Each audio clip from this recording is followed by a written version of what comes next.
welcome to the Critical Obsession podcast. My name is Mirella, And I'm Zoe. and today we're going to talk about episode 7 of Cooking Crush. So, Dynamite is obviously sick of people denying who they like.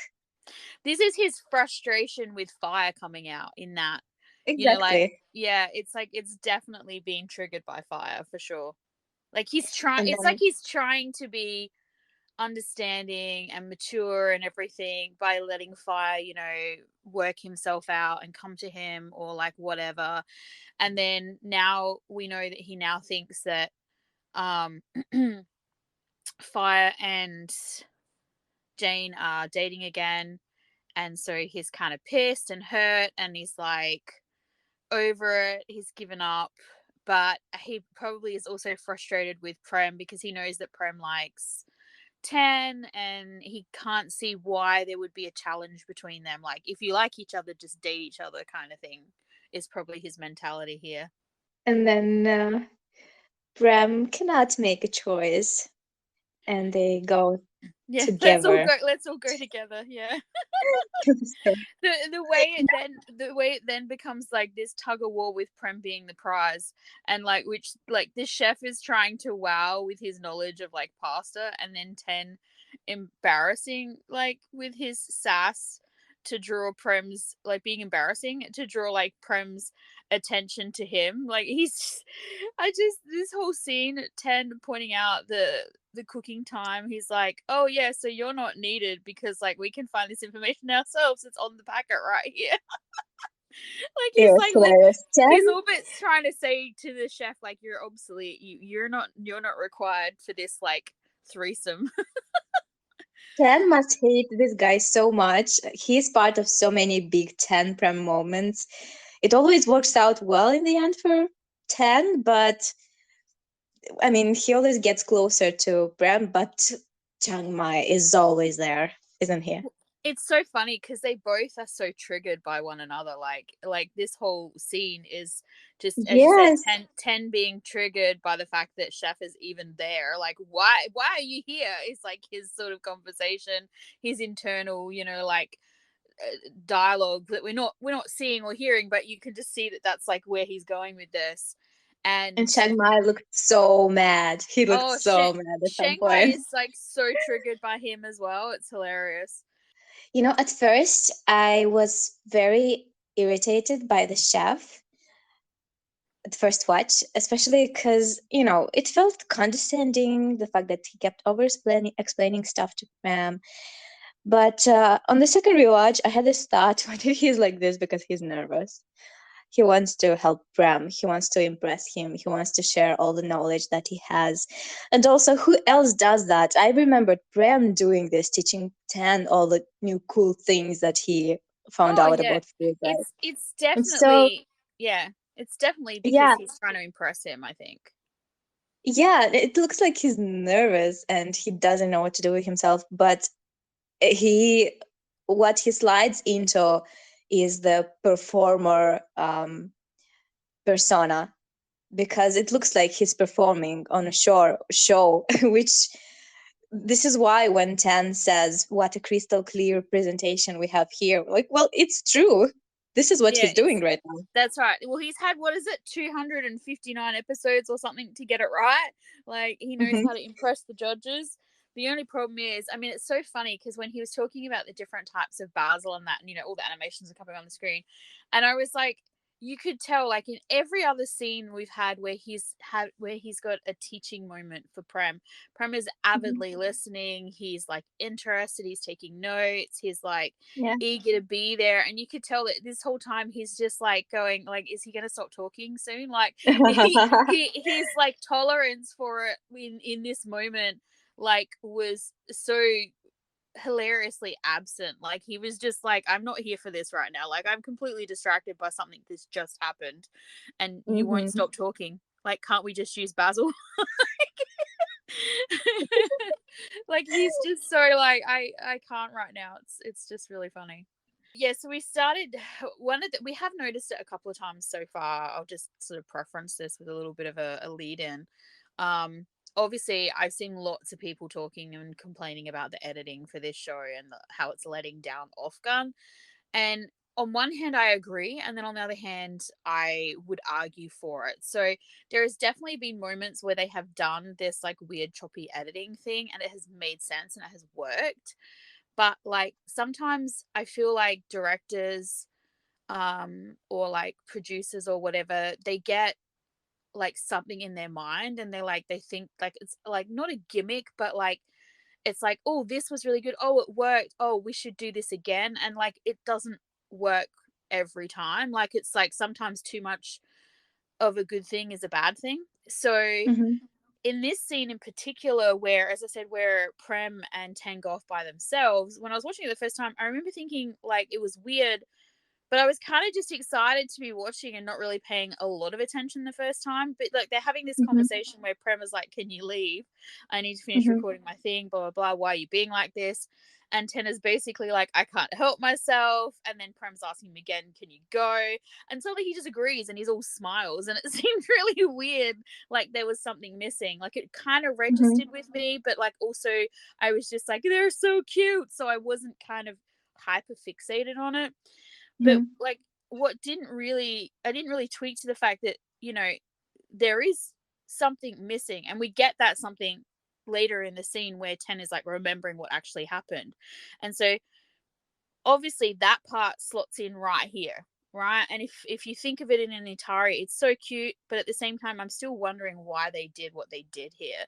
So we went from Ten apologizing and looking sad, and then to agreeing to leave with a smile, right? So and then back to awkward chef flirting. And the bit where um and so like I'll go back to this later on when we actually get to it, like where Ten is actually remembering it. So to Mm-hmm. sort of finish, like, because I, as I said, I watched it the first time and I was like, it kind of registered that it was awkward and it kind of registered that it didn't quite sit right with me and everything, but I didn't really. I was just too like, oh my god, off guard, and and Mm-hmm. then but when I was doing my rewatch, I was like, I obviously was paying a lot more attention, and I was watching that scene, and I went, oh, okay, well, obviously it slots right in, but also I was thinking about the way they edited it and the fact that they split it up the way they did, and as I said, I'll comment on that a little bit more in a minute because I had some conclusions about it. With but I remember when we were watching it, um, you messaged me, and I think I saw some other people talking about it online as well. About they were trying to work out whether or not the scene with um, Ten Yes. and Prem had actually even happened. The one that Prem was that Ten was remembering, Yeah. and the reason why it seemed like that is because why split it in that way, you know what I mean? Like it put this weird thing on it, but I think there's about four issues happening here with the editing and the continuality, and like Offa's got different Mm-hmm. hair, and clearly something happened in this episode, like in the filming of this episode, in the writing of this episode, where they Mm-hmm. decided to either change things or they had to because they had no choice. So whether or not the footage was damaged, because it's not just their stuff that they changed, it looks like, because it looks like they refilmed all the fire and dynamite stuff as well later on in the episode. I believe Why not dynamite's hair is film? different. Yeah, it just, besides that, the way they are editing this Mm, feels like they're trying to trick us, but not in a very not in a smart way, because what is the point? I mean, at first you're telling us one thing and then you're changing the message completely by adding some scenes that weren't there mm, in the mm. first place. And it's just, I don't see the point in it because it's not fun anymore. It's just, Yeah, I wish we did something more interesting here. For example, like show the same scenes but from the different characters' points of view and change details to fit the way each character remembers the moment. For example, this could yeah. have been so much more interesting, but this is just weird. This is Yeah. clearly directed at us just to confuse us, and I don't understand Well, why. I mean, as I said, I think there's two issues. I think there's the one No, because issue. even in the scenes, I don't mean especially specifically this episode, although in this episode it happens as well. I mean, when an episode ends, we see like a part of what's happening, and then in the next episode we're shown that actually, this thing actually also happened, and this thing also happened, and this thing also happened, and it completely changed what we saw in the first place. Do you know what Yeah, I mean? yeah. Oh, yeah, no, I get what you're saying. Yeah, they've definitely done that. And the thing with this like weird editing, this thing that as you said, they're trying to be clever with. In this episode, it was so like all over the place and really didn't work, and it was really obvious that it didn't work in certain scenes because of you also had the continuality issues with, as I said, with Off and Dynamite's hair. I'm saying Dynamite instead of the character's name because I don't know how to pronounce his name. I apologize for that. Um, but yeah, so they're both 10 and Dynamite's hair is different, obviously. So that's one thing that makes it blatantly obvious that there's some weird editing happening and refilming and all the rest of it. And then there are certain scenes where like the characters themselves don't seem to know what's going on, or it's almost like they forgot Yeah, to, when they were re-recording, they forgot to they've changed it, and they forgot that the scene that they had existing, like that they were going to reuse still, like it didn't make doesn't sense fit. because they didn't Yeah. explain it, or they've like they changed it. So I think you sent me a post from the end of Yeah, the yeah. episode where we're back to 10 having short hair again, because obviously that's original footage. And he seems surprised by the lunchbox and the note that's left for Mm-hmm. him. Mm-hmm. Like, and so which kind of implies that Prem snuck it in there as a secret Mm-hmm. goodbye or whatever, where in actual Mm-hmm. face we had a really nice reshoot with a pretty cute, very quite kind of meaningful scene, which was really well done. But then that shows this issue with the editing as well. So but the bit where they split them, like, it's one of those things, like I get why they split this scene to a certain Oh, extent. you mean when at first like Tan is trapping Prem, and then there's a cut and they speak again, right? This Yeah, yeah, one? yeah, yeah. Oh, I So had a thought about this because it felt so weird, mm, because like we're seeing that scene, and like for a few moments there we were watching them hug, right? And then mm-hmm, we hear Tan's voice saying stuff. I don't remember what exactly he was saying, but at first it felt like we could hear his thoughts.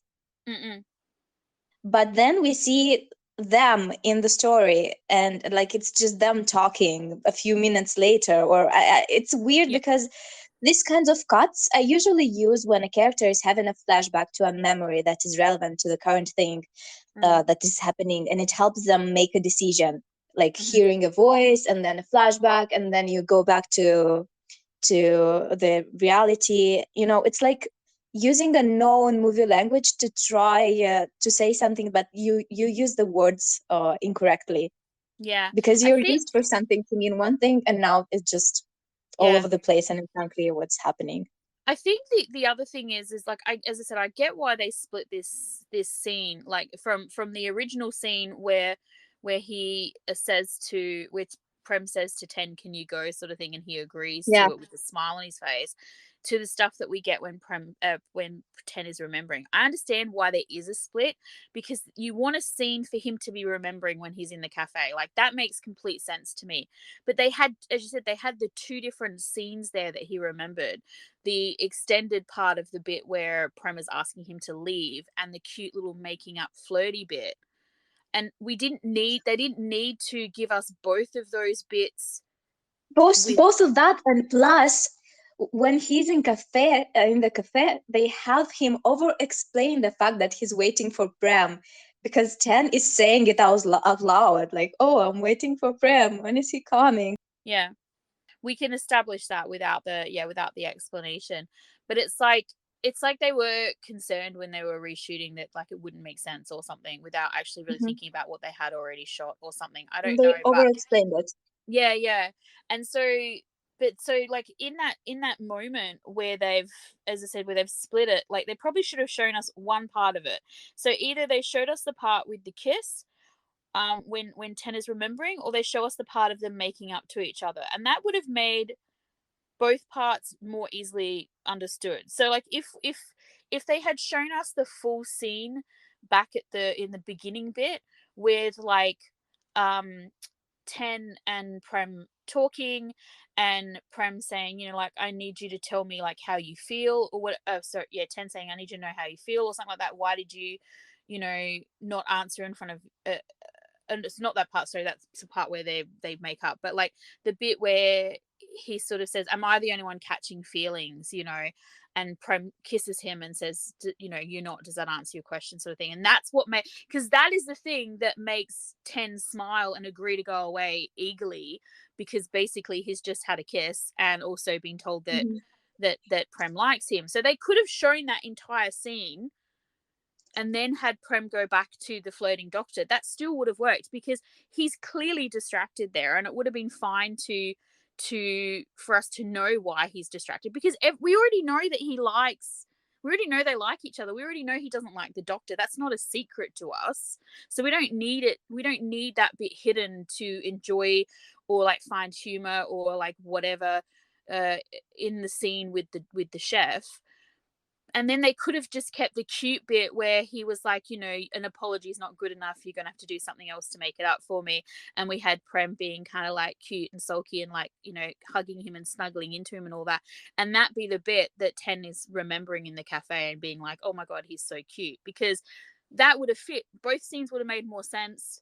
It would have been fine. But the way that they did it, where they kept those two bits back, didn't really make any sense. You know what I mean? So even if they hadn't shown us the kiss bit, if they had kept the kiss bit for Ten to remember and shown us the bit where he apologized and did the hug and the like cute, like, burrowing into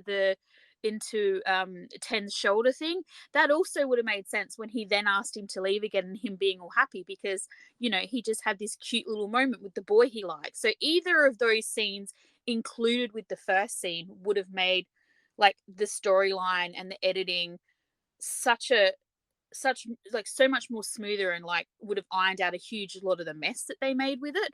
But just by doing what they did, bundling those two scenes together and holding them back, like made the first scene really awkward, and then sort of made you go, well, hang on, so what really happened, like for a second, and it's not until you sort of realize that by the time by the time Prem actually gets to the cafe and they're both down so bad that that they've just been flirting all day while poor chef Listen, is but even standing the there holding his scene, basil. even the scene at the cafe is weird because Bram dropping the food is weird. Why was it there? It's unclear. Actually, I think I know why it's there. It feels like they wanted to have it so that, I mean, Tan apologizes to Bremen. They had that playing moment, playful Mm-hmm. moment where, like, oh, I'm so sorry, and blah, blah, blah. And then, because he could have just come and ordered food together. Like, why did he have to bring those noodles, I mean, the pasta with him? Why? It just felt pointless. I mean, And I I get. understand that it's because they wanted that scene to be there, but I as a viewer feel like it's just a thing that was pointless, Yeah, basically. I mean, It look. wasn't enough of a reason to have that scene of Prem Yeah, dropping the food. I get why he would have bought the food there on one hand, because like he would have wanted Ten to taste it, but at the same time, I feel like Ten is so triggered by anything to do with the chef that maybe Prem wouldn't have actually bought the food for him to try, based on the fact that it might have like triggered like a little bit of drama or something. So I questioned him bringing it in the first place. And then of course Mm-hmm. you had the weird, as you said, the weird scene where he dropped it and whatever. And it was a plot point. It was a plot point to have the conversation about eating without him and all that sort of stuff. I mean, it was the scene itself was a little bit awkward, but in that respect I Mm-hmm. kind of feel like that part of it, the part where they're in the cafe anyway, when they're both being super awkward, worked, because that's where they are at the moment. Like they've just had this No, kind because of like. their scenes worked. They are cute. It obviously works, but the instruments, the the how they get to that, it felt awkward Yeah. because it didn't make sense for Mm. him to have that pasta and to bring it and to drop it. It felt weird. Yeah. Can we go back to the awkward chef flirting? Because I'm like Let's go. the But bit before where that, because the bit before he starts flirting, we have the intro song. And have you noticed? The episode is called Shredded Pork and Sticky Rice, Waiting for Your Return. And you see the dish in the blue container in the background. So we were told uh, the ending of this episode right at the at beginning. the beginning, and I never even I totally missed the name of the it was really funny. The title of the episode, I remember when we first started watching this show, I was really paying a lot of attention to that, and then somewhere Hmm. along the line, I maybe I missed it one week or something like that, and I started paying less attention to it. And Hmm. well, there you go. Like, we were, as you said, we were essentially told what was going to happen, so we Yeah. shouldn't have been surprised, and yet we were. And it's so funny because I think I've been saying every week that we've been doing this, like, eventually we're going to get to a part where they're going to start, like, hurting us. I just really wasn't expecting it to be this week. So, Yep. um, and what I will say about this show is that they're really good at, like, kind of like wringing you out and hurting you, but then also being like, here, have a cookie, and like making you happy again. So it's like a really weird abusive relationship where where you just, like, you get given a lot of crap, and then they're like, oh, but here, have something nice, and just stick around for a bit longer, you want to. But yeah, so like the Yep. bit where, if we go back to awkward chef flirting, the bit where he basically calls Prem easy, and we had this whole That inner is so monologue, weird. this whole I inner just monologue with Prem was so fucking funny to me, because like he was so relatable in this moment, because I feel like I have like a really strong inner monologue when people are talking to me, um and so like in this moment when he's just like, did he just call me easy?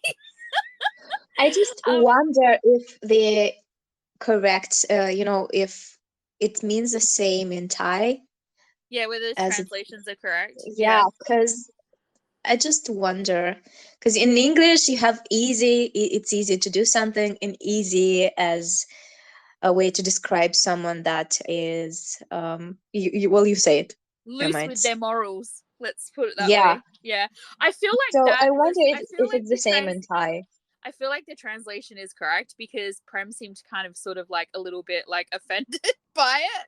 So But why would you say that? Maybe it's not exactly like this in Thai. I I I feel like have maybe like a suspicion that it's not yeah. exactly like this. It I doesn't feel sound like exactly. maybe I feel like maybe that's what he said, but like probably his intention was more along the lines of, because he was talking about how pesto seems like an easy dish to make, I'm but just yet it's thinking it actually because really if you, complicated. I'm just thinking that, English is not my first language, and Mm. if I translate this into my language, well, easy has this meaning, but the second meaning will be simple. It's Yeah, yeah, yeah, simple, which simple is not bad. Simple, the dish that he's making is a simple dish, right? But yeah. it's good. So Yeah, well, it's not. I mean, it what he's actually depends. saying is that pesto seems simple, but it's not actually. It's quite difficult to get all the Yes, but there's a balances of the difference flavors. between simple and Oh, easy. yeah. There's So a he big could. difference.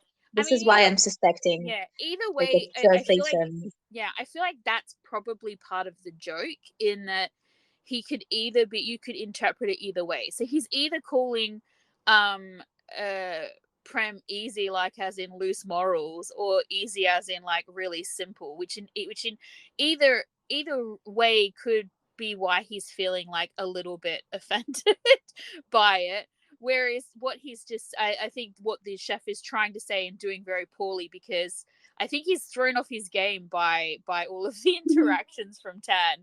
That Yeah. he's feeling insecure now and everything, so he's like kind of rambling a bit, like I do. Mm-hmm. Mm-hmm. And so he's just saying like shit that pops into his head, and it doesn't always come out the right way.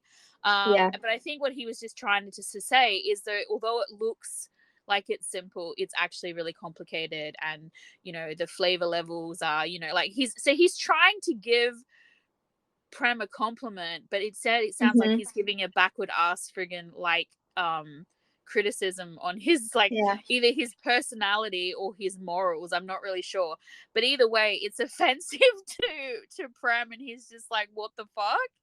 And then the bit where it's sort of like it's like he's suspecting that he's finally twigged to the fact that this is like awkward flirting, and I love the like Mhm. inner monologue of like, don't say it, don't say it, don't say it, because he's Oh, just so not interested, you know what I mean?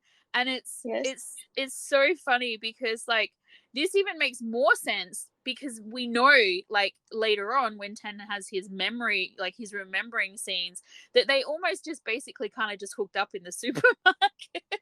Like he just had this like huge moment like of cute flirting and then followed by a little, I mean, yes, the kiss was super innocent peck or whatever, but still like Mhm. it was, there was a lot of charged feelings and emotions going on there, and he's probably a little bit giddy Mhm. and a little bit, you know, whatever. So he's Mhm. just kind of, let's say, almost hooked up with Ten, and so he's basically just there going like, can we just get the groceries and go? Like, why are you still talking? Like, I can't, this is not, I'm not interested in any of this. Like, I'm not interested in your basil. I'm not interested in you. Like, let's just go and do the cooking, you know? I And I just was, felt bad. He was flirting in cook language. He was trying so hard, but I know. And it's just he, going, he it's thought going, Bram would get it. He thought no, Bram would get it. Maybe he'd get it if it weren't for yeah, if he 10. wasn't so preoccupied and he wasn't like already in love with someone, maybe he would have appreciated Yeah, it. But in this yeah, instance, he just did not care at all. Like he's just like, and it's so funny because later on Prem uses like, I guess, doctor flirting to flirt with Ten, and you get yeah. the way it should have been responded to, because Ten's just like, Hmm. nah, like he's like melting and like loving it. He's like, this is the coolest thing that's ever happened to me. And so that was what Chef was angling for, and of course he didn't get. But and I was also thinking about the fact that Chef did not let him reject him. So I also I love the inner monologue for that, going where he's just like, he's not even going to let me reject him. So it's very clear that that's his intention, you know. And But I think that, actually, the fact, consider because of the fact that he didn't let him reject him right away, I see problems oh yeah, it's funny. I was coming just in the about to say future that. because Yeah, of we're him. definitely gonna have a revisit of this, like flirting, and I guess and probably another confession scene from the chef where he is going to have to actually reject him. Although the problem is there could be some cute confusion because he hasn't formally rejected him.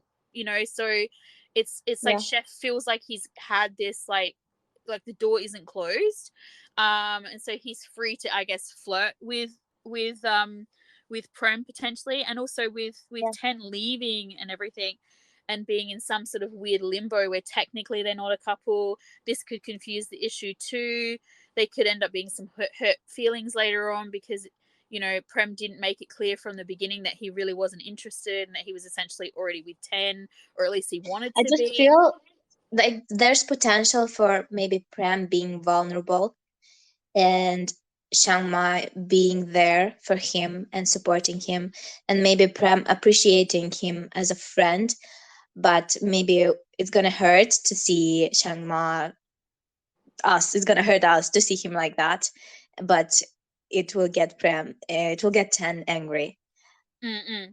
I Yeah. see something like this happening because it, Well, it just it yeah, I can. happens a lot in our dramas, so I Yeah, don't yeah, know. We'll yeah. see. Maybe I he'll can. be altruistic. He already is. He did not do anything bad. He's No, trying to help the, so hard. I mean, he's cute. I mean, he's awkward and says stupid shit, but he hasn't done anything bad to make me not like him yet. no, and in this scene as well, like Prem himself didn't do anything bad either. He tried Hmm. to like go down that avenue of rejection and wasn't given the option to, and of course he's of the mindset, as I said previously, where he's just like, he just wants to get this over and done with because he wants to go and be with Tan, because they're in this limbo at the moment, like where they've just, like, they're on the edge of something. There's all this like pent up stuff going on, and so he just wants to do this recording. I mean, this recording, this it's so funny because if you think about like everything that's happened up until this point in the episode and everything that happened last episode and everything, and all the episodes leading up to last week, we had like this shooting of this video for the audition for the TV show was like Prem's like white whale, like super exciting, like dream come true moment. Mm-hmm. And now Mm-hmm. like,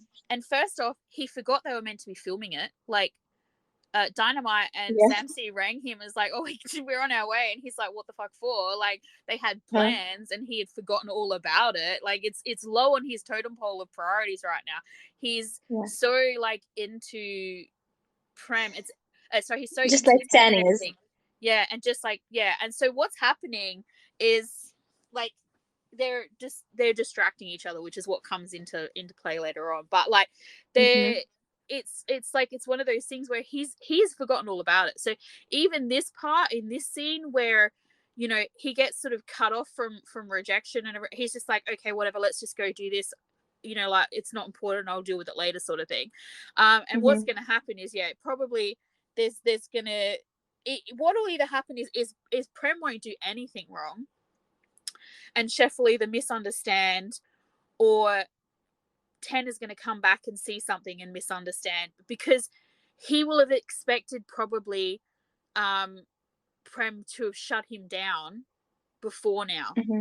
And maybe Mm-hmm. he doesn't, because it's just, once again, it's like, because I feel like from Prem's point of view, in Prem's mind, Prem is just not interested. Like, he has never been interested. And so he's like, He he's just very... doesn't care that much.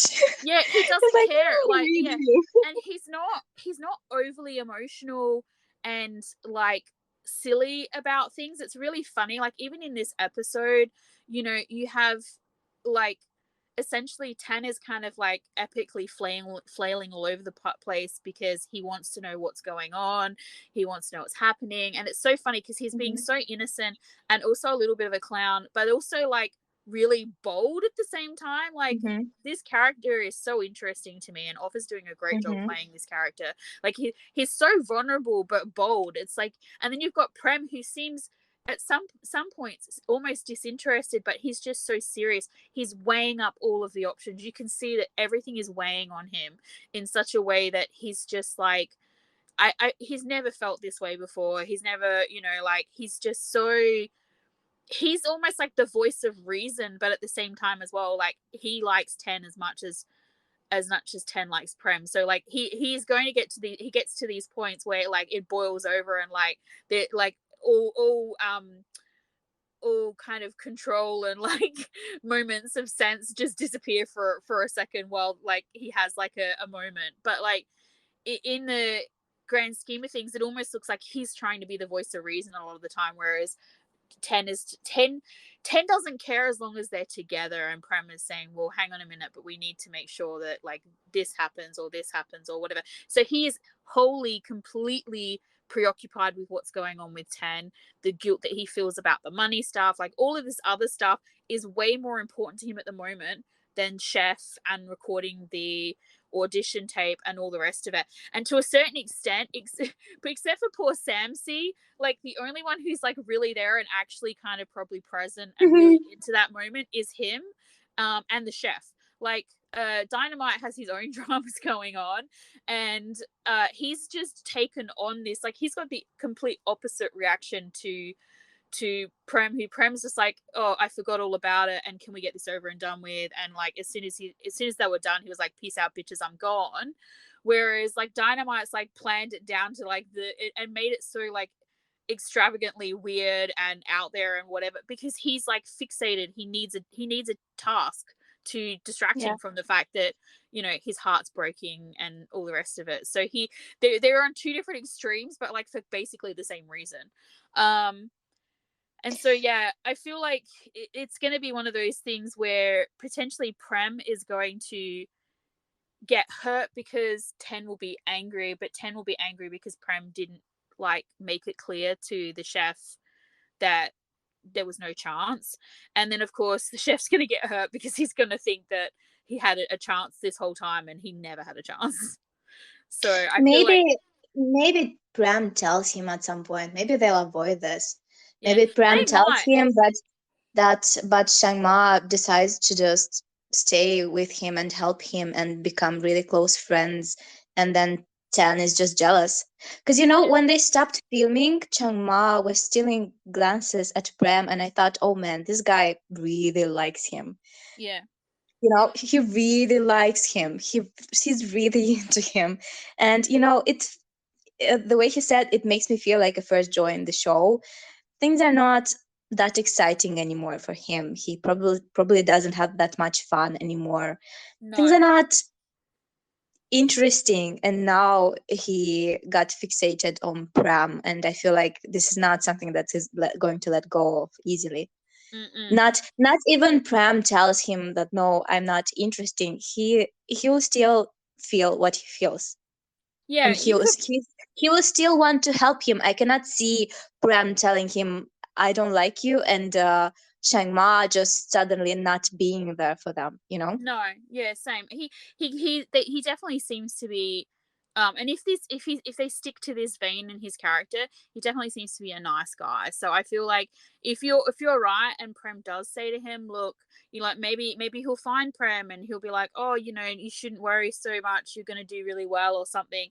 And Prem's like, yeah, it's got nothing to do with this. I'm just like missing my man or whatever, or some sort of thing like that. And that is the reveal of it. Then you're right. I do think he'll stick by him, and it does sort of seem like that way. And the misunderstanding may be on Ten's part, because we have this Or bit at the end. maybe something happens and it hurts Prem, and for example, Chang Ma tells Ten, it's because of you. Yeah, yeah, And this would make Ten really angry yeah. if it's coming from Chang Ma. Yeah, there's a bunch of different ways it could go, because the thing is even if he trusts Prem, he's so triggered by the chef. It's just like Mhm. not even funny, because I feel like it's like anything, isn't it? He feels insecure about him because they have this huge thing in common. He knows things that that Ten can't possibly know. Like they have the same passion, they have the whatever, and it's like, and the way that essentially Prem and Ten fell in love was cooking together, and so there's all these things where he's just going to be majorly triggered by him potentially. And it could just be that there will be no drama involving this at all, like, and Prem will reassure Ten enough that Ten is not going to get jealous or doubt. Then there's going to be no doubts between them or whatever. It definitely seems like now that they very much trust one another, and there doesn't seem to be doubts, but I everything is feel so like limboed in the air, and they have not actually had proper I conversations as actually far as we know. think it's going to happen. Like violence will happen because in the original trailer we had that moment, right, when Tan hits Chang Ma, right? This is what happened. Oh, He I hit can't someone. I remember. think it was Chang Ma. Who else would he Okay. hit? And we and now the other dramatic moment that we had in the original trailer was Prem running out of the hospital and crying, and Tan catching him and hugging him. Well, this happened in this episode. I think this is the moment when Prem hears Tan and the dad talking, and he sees him being slapped, and he runs away. I think this is the moment from the trailer. I Yeah. think that is what what it was supposed to be. This moment. So Yeah. I think the fight will happen. The Yeah. violence, the Ten hitting someone, Changma, so probably. Yeah. Yeah, I don't know. I mean, I guess as I said, this show's been really good, and part of that probably has been its choppy editing, in that we just really don't know what's going to happen next, because it seems very calm and sweet and like innocent love and all the rest of it. It's funny, and then all of a sudden it takes a dark turn, and it's just very serious, and and it's a little bit hard to plot, because the characters are um one minute they'll be super bold and open, and the next minute they're so internalized, it's really really hard to know exactly what their thoughts are and what their motivations are going to be. At least that's my perspective on it. I find Dynamite and Fire way easier to read than Prem and Ten, like in terms of like Mhm. their future story arc. um and it's not, I'm just not saying I don't understand the characters necessarily. It's more like, you know what I mean, I'm not really sure what they're going to do with those characters. Hmm. I know And what you mean. once again, we need to preference this with neither you or I've read the book, so we don't like know anything. And I mean, I also feel We like don't want to know. no, I also feel like the danger with the books and stuff like that is that, a lot of people are expecting things, they think they know stuff or whatever, and then when Hmm. it doesn't turn out that way, it causes, like issues with fans because, they're disappointed or they're like whatever. So yeah, I don't really want to know. But it's one of those things where I feel like, yeah, the next two episodes are going to be very interesting because it does look like there's not going to be a huge gap where they're apart. So or if there is, we're still going to get to see them interacting. So it'll be interesting to see like what happens. But I was just saying, I just couldn't get over how bold Ten was in this episode. And he's so dramatic. He's so freaking dramatic. I I love know. it. When he And was like, like pretending to be hungry and everything else. And also, they're so playful with each other. When mm-mm. Tan was begging for forgiveness and rubbing his head on Pram like Oh yeah, a the cat, burrowing moment. Yeah. Pram was like, "Don't stop. I don't want you to stop yet. Don't stop." I was like, "Oh my God." Yeah, it's so funny because I thought that one was like really really funny. Because it's interesting, right? When the first time I saw that and I was reading the translations, I thought for a second, because sometimes it happens with language barriers and things like that. Sometimes in a lot of shows that are subbed, like they don't use proper grammar, so like punctuation is missing, or like I've seen some shows, not maybe not GMM shows, but I've seen some shows where like whole words are missing, and it's just bad like subbing or whatever. But I was watching this and I'm just thinking like, because I was reading the subs and sort of paying attention, like you're watching it but you're also Huh? reading, Yeah, yeah, yeah. and I was like, Did you think he was saying stop or something yeah, like this? I said because Me too. when he said don't stop, like if you, it's a matter of grammar, isn't it? Because there's two different versions of that, isn't there? There's don't, You were expecting him to say stop, and then he's like, "Don't yeah, stop!" And you're like, because "Huh? he's Like so what?" serious. Yeah. He's so serious in this Mhm. scene, and sort of a little bit like like he's pissed off a little bit, and the way, yeah. So you expect him to be like, don't stop, Mhm. but Uh-huh. there's no Yeah. Yes. Yeah. punctuation there, and so he's like, don't stop, and then he's like, you know, Oh, I I don't was want not you to mad stop actually. yet. I Yeah. just wanted you to do that because it's cute. Yeah, it was really cute. Like he's like, keep going. Like Ram, I the don't want you to stop enabler. yet. Mm-mm. So I really liked that as well. It was very, very cute. And the whole bit about like not wanting to eat, and the fact that like where he pinched Ten on the stomach when he lied to him. But it's so funny as well because like then they're standing there for a good like, I don't know however many seconds, with Ten just like holding Prem's hand against the lower part of his stomach while they're talking, and then the next scene you Mhm. see and they're like they're not in that position anymore. But it's just like, well, it's used to like be close, so The scene with Fit killed me. with the what. It was the Oh, the legs. feet. But before we got to the feet, though, the bit where like the bit where like Ten is watching Prem and like thinking about their kiss and just like Oh yeah, basically in a like pink heart yeah, frame and yeah, the and like sound. I'm like, yeah, ah. and like thirsting all over him, and then he like pops the lid off his marker. It was so funny. Like it was so funny because it was just like I the haven't meta. Clearly it's a metaphor for like popping something I haven't else. seen it. I haven't seen something like this being done in a BL before. I mean, I No, haven't it's watched that many, but I've seen stuff like this in K dramas. yeah, yeah. The one that popped into my head was Strong Girl Bong Soon, reminded me of them, Yeah. but it felt very interesting to see it in a BL, and I love it actually. Yeah, I thought it was a very interesting because, normally, and we do get it later on, a big thing Hmm. that used to be really popular back in the day in BLs was like the horse noise when someone was feeling horny, like the stallion Oh. neighing, which I Mm. always was like, you'd be watching, it'd be like really serious Well, moment or I something. mean, that also happens in Strong Girl Bong Soon, actually. Oh, does it? I can't remember. Yeah, But yeah. yeah, but it's when after the thing on the rooftop and when he's alone by himself and remembering things and he's working out because he cannot stop thinking about her before Yeah, she yeah, comes over. yeah. So we get that noise. Yeah, and it's so funny because they've always done that. Like, as it used, well, not always, but like it used to be a big thing. And as I said, it could be Mhm. like a really serious moment, and then all of a sudden the horse noise would happen, and it would just be like, it would take you out of the scene for a minute because you would just be like, "What the fuck?"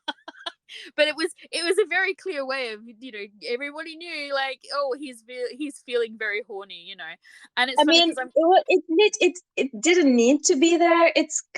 To me, it was clear that oh, of course it was very what was clear. happening.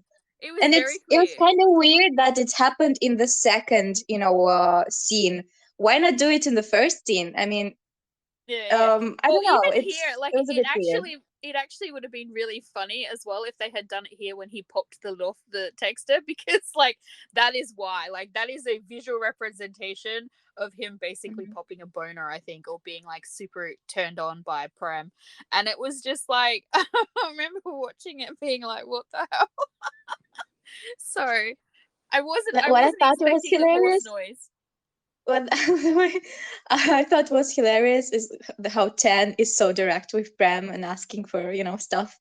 And Prem is taken by surprise and looks a bit scandalized, but then he Yeah, nods in consent, and then with such stressed face and big eyes. And, every time they do this, it's freaking hilarious. Like, I know, right? this It's is like, do you so still want to good. do?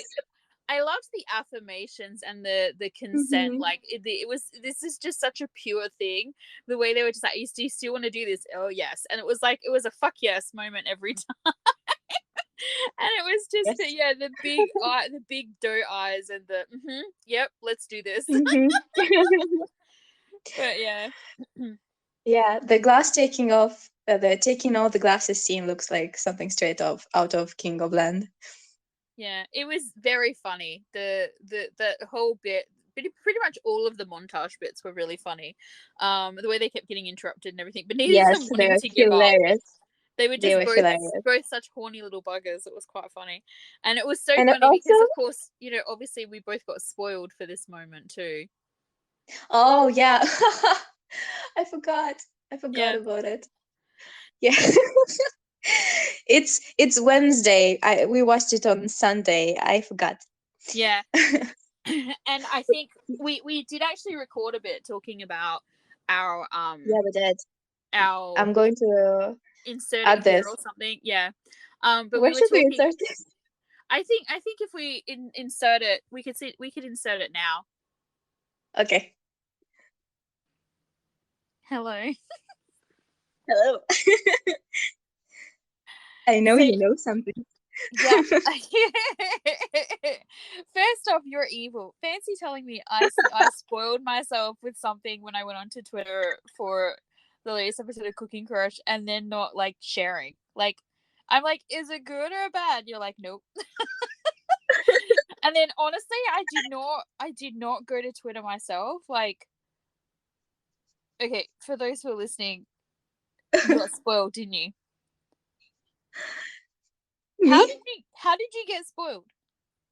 Um, What were I you went on doing on Tumblr. Twitter? Or was it on I went Tumblr? to Tumblr and I saw a GIF. And at first, I was looking long. I was thinking about something else, and I just kept watching that GIF because it didn't look like familiar. And then I just kept looking and looking, and then at some point, I saw it, and I was like, It, "Oh fuck, it registered what you were looking at. exactly!" I'm And then I just threw my laptop into the window. I'm so curious to know if we same thing. So like, okay, so you did that straight away. As soon as you told me you'd been spoiled, my first instinct was like, well, now I want to know. Like, I'm having like a massive case of FOMO. But I did not. I swear, I did not go to Twitter with that intention. So I just did the post on Tumblr about our new Telegram group chat, and I thought, oh, I should also post this on Twitter because like people there might want to join. And so I went into our account and I'm, doing the post.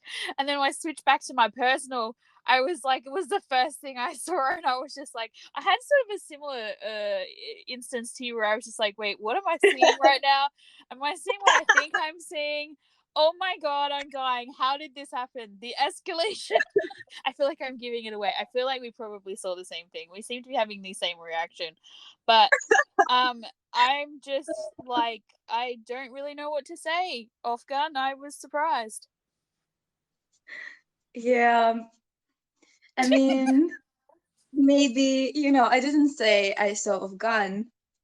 Oh, okay. I saw off gun. Okay, I saw of gun too.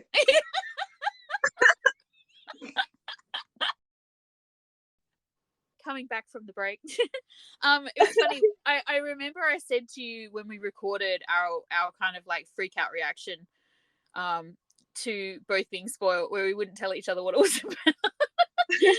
That we We had were a phone playing games.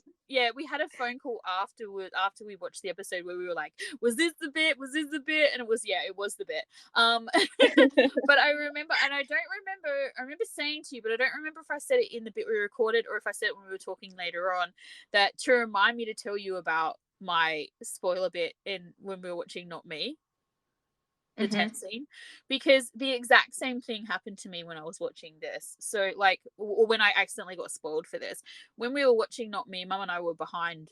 I don't really know why. We were about 10 or 15 minutes behind from when the episode started and airing and when we actually got around to watching it, or maybe it wasn't even that, maybe it was like 5 minutes or something. And I don't know why, but like I picked up my iPad or something and Twitter opened or Instagram or some damn thing opened, and all of a sudden there was like the bit where they're like full on making out in the tent in Not Me. And I was like, I think I squealed and slid off my chair. Like my mum still laughs if we talk about it because she's like, it was the funniest thing ever. And I said to her, I got spoiled for something last night in Cooking Crush. She's like, did you slide off the chair? I was like, well, no, I was sitting on my bed. But like, if I could have, I had the exact same like kind of feeling inside where I just like went like melted into like a puddle, and I would have slid off something if I was able to. But yeah, I really wasn't expecting it. But it was pretty much the exact same thing. Like I opened, Twitter to do something, and there it was, and I was like, wait, what? I think I just didn't squeal this time. I think the only thing that was different is I didn't squeal. But it was one of those things that where this scene is very clear that they you know didn't want to stop. They were both really, really, into what's going on. They were very, very like happy and just enjoying themselves. Yeah. Horny little buggers, But as I then said. when they get interrupted, it's hilarious how they agree extremely politely that they probably shouldn't continue what they're doing. Yeah. Well, it's like, And then I laughed so yeah, hard. yeah. It's like third time's the charm. But yeah, and it was funny because you shared a post as well with me from, I think, either one of the staff or something, who was like the actor who like kicked the ball into the car, like Yeah, apologizing to fans because yeah. they disrupted them. And I loved that was hilarious. It Yeah. was very brave of that person to come out with such a confession that they were Yeah. the one who You're like, did that. I'm the one that kicked the ball into the car. I'm so sorry. But I laughed yeah, so hard at the apology scene though. Like, I'm sorry I did that. I'm sorry I kept asking for more. yeah, it I was was so just it was just so funny because like the way, it's just it was so this whole scene was so funny because we had the bit where, like, as I said, where 10 pops off his marker lid, then we had the footsies under the table, which was hysterical, and then when 10 says to him, like, so bold once again, I thought you were giving me the signal to kiss. And Prem's face half the time they're in this cafe together looks like he's low-key judging 10 and like questioning his life choices. So the fact that he's just like, you know, 10's like, so do you wanna sort of thing? And Prem's like, kissing, and like you just a nod, like in affirmation, like, yep, let's do it. Mhm. But 10 being like, I want to kiss you, we should go somewhere. Like just the whole thing. And it's so funny because they're essentially, although they're in university, they don't really have a private place to go, because Ten lives at home still with his dad, and Prem lives at home with his grandma and shares a bedroom with his sister. So it's not like they have a private place. So they're doing like Yeah. the library behind a sign in a car park, in the car. Like, it's just, and every time they were just getting sprung, they need to like invest in somewhere else more private. They But need a tent. yeah, they need a tent. That is true. They do need a tent or a hotel room, or like, Or an abandoned building. yeah. And it's so funny, like, as you said, the bit where like they're both apologizing to each other afterwards, and Prem's like, I kept asking for more. and then Ten being like, giving his lesson in hormones, like, it's not your fault, it's the hormones fault. I wonder what all the little drawings in like animation said in the scene where he was explaining the hormones. It had Yeah. animation and something written in Thai, and it was cute, but I wanted to know what it was. Yeah. Yeah, well, that's right. Oh, hopefully someone will translate it for us. I probably, you probably could take stills of the scene and use a Screenshots. Yeah. translating app or something like that, depending on how clear the text is. But yeah, I mean, someone hopefully in the fandom will have, or will have already translated those little bits, because I'm sure it's really funny. Like, I'm sure, I mean, obviously Maybe they have. They probably have, and I just lost that translation. I didn't see it. yeah, I haven't seen anything, but that doesn't mean it hasn't happened. Yeah, so if anyone's seen the translations for the little like animations during this scene where Ten is giving his lesson in dopamine, adrenaline, and I can't remember what the other one was. Oh, come on, Zoe. Serotonin. I don't know. Yeah, serotonin. Yeah, it was serotonin. Then he would be really good if you could link them to us, because we're super curious. I assume that they would be funny though, probably, because given they seem to use the animations and the cartoons and that when they're like underlying a joke. So yeah. So that's So then, was cute. yeah. Then we get to a weird scene that was cut again, because in the last episode we saw a part of this conversation, and now it's just again Fire walking to his door and waiting to be noticed by Dynamite. And the conversation was weird. Yeah, this I was mean, I had major issues with this scene. It really frustrated me, actually, because there are aspects of this scene. So hang on, before we get to the conversation, like, I do have to say, the bit where Fire is walking to his door and then, like, he hears something and he turns around dramatically. He's not being at all subtle. He is so looking for Dynamite. Yeah. But it's really funny because I really liked parts of this conversation. But I wish they'd left out the whole girlfriend stuff, or explained it better, because I feel like it confused what was otherwise a very important conversation. Like, because why? Just why? Yeah. It just doesn't make this conversation doesn't make sense. No. Why? And Fire is confused, so maybe we are meant to be as well. I don't know, but like, why bother? Maybe we are meant to be. Ha ha ha! This is so confusing. Ha ha ha! Yeah, because I mean, once again, this is one of those because it's confusing. This is another one of those why bother moments. Like the entire decision. But then she says to him, she says these really important things. Like, she says to him, the entire decision is yours to make. No one can force you to do or feel or whatever a certain way. And these things were really, really important. Stop denying what you feel. Relationships are complex as they are. There's no need to further complicate your feelings. And also, if you are afraid, you will remain as you are now. Ooh. Yeah. Ooh. So there was so much in What's this. A good monologue. Yeah, there was so much in this scene that was so important. This whole no one can force you thing. Very, very important. Very, very insightful. Very, very interesting. But all mixed up and like twisted with this weird conversation where, like, I met you and I had met her and I liked her, but I gave you a go, and okay, bisexual exists, so that's fine.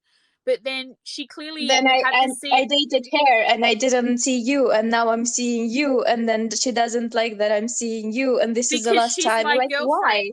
because she's my girlfriend. And it's like, well, hang on a minute. I must admit, I was in the exact same position as Fire, going like, wait, hold up a second, I need you to explain this to me better. Because if Are they you had also just, my girlfriend? Are you? yeah, Are we not? Like, why not tell me that we are not a thing? Or I really don't understand where they're going with this, no, and it like doesn't it even was, feel important. It doesn't no, even feel like it's worth talking a about it. conversation. It's That's right. just They could have left out all of this altogether and just had him say something like, make a comment where he assumed that they had gotten back together again, although he's not acting like they're together again. This scene what would have have they? been, What I feel like if they took out that this is the last time I'm eating with you, shaba with you again, it would have been fine. But this makes everything so dramatic. Like what? Why suddenly? Like what is happening? It's just why well, did I you do just, that before? If she knew, if you knew that she doesn't like that, why could yeah, I like just feel lie like and confuse why would him? you It's be, just weird. yeah, why would you let And someone think you were it's like dating them if you already had a girlfriend? It's so weird, like like the whole yeah, thing. it's like your words are very smart, but you're not smart. Like what the fuck is Yeah, going on? you sound like an idiot right now. Yeah, like it would have made, Exactly. what this scene would have been really good is if we had none of the girlfriend talk, right? And what we'd Mhm. actually had in this scene was her say, she No, could but have said, she could have said, "I have a girlfriend. You know, I have a girlfriend. I'm actually your friend. Go get no, yeah, dynamite." but That's it. what I think actually would have been better, even beyond that, is I think they could have done the thing about that this is the last time we'll eat, shabu together or whatever, because he could have been like, why? And she could have just said, my girlfriend doesn't like it. And we have this understanding, like he has this understanding, like he knows this already, like they are just friends. And Fire is the one not Fire, Dynamite is the one who's misunderstood and thinks they're together again. Like they're just It's hanging still out as weird for me. friends. No, it's still weird for me because if your girlfriend doesn't like it, why are you doing this? Like, why No, can't no, you just have but be having this conversation in a cafe somewhere, or I don't know, like yeah, true. why? I Why mean, is this they could have happening? just, but this scene could have just been her talking him through this, as you said, this dialogue that was really important, really insightful, really, clever dialogue. It could have just been them having dinner as friends, having this conversation, and her talking him through like these decisions and his feelings and everything, and make it very clear. Like I don't know why they tried to make it look like they were back together again, and they Yeah, thought they were back like together why again. was she tricking him? Like why? Why was Yeah, this happening? it It's just makes a no why? sense. Like if they were hanging Why? out just as friends and they both knew they were hanging out just as friends, then this scene would have been a really sweet, nice friendship scene. It would have been like, we tried to date, but I was actually into someone else and so are you. So it's good that we're friends and we can be here for each other. And then you still could have had Dynamite misinterpret their relationship and be jealous. Like that side of it still would have worked. You didn't need Why any of this also extra complications. also why make Fire be surprised that they're not a thing? Like he can be surprised by the fact that she has a girlfriend because like they are seeing each other, but they made it look as though Fire thought they were dating and now she's actually dating someone else, and it's Yeah. just weird. And it's weird anyway because like he doesn't like her like that too as well. So like this Yeah, kind it of just idea doesn't about make him being sense. upset or whatever is just weird too. Like the whole Yeah. this scene was a big giant mess because of like conversation and backstory they didn't need to have. Hmm. If they really wanted to do some backstory and let us know that she had a girlfriend because they wanted to introduce maybe another character into it that'll come into it at some point or like whatever, they very easily could have just had a conversation where she told him all these things that she told him, and like she like this advice I guess that she's giving him, and he sort of said he could have then said to her, well, how did you and your girlfriend start dating? Because like, and then like, so then he's actually listening to her because she is in a similar situation. Like she tried to date Yeah. him, it didn't work out because she didn't actually like him, she liked this girl, so she made that choice to not pursue a relationship with him because one, she could tell that he liked Dynamite, and two, she liked this girl. So he could have like further asked for advice from her, and that would have made the scene even sweeter and more, whatever. Instead, they turned it into this weird mess, like where it just really didn't need to So be yeah, there. and after hearing the monologue, their real advice, the part that is good, it's just very, very good. Yeah. He becomes sad. Yeah. And then we have the scene with the grandmother and the dad.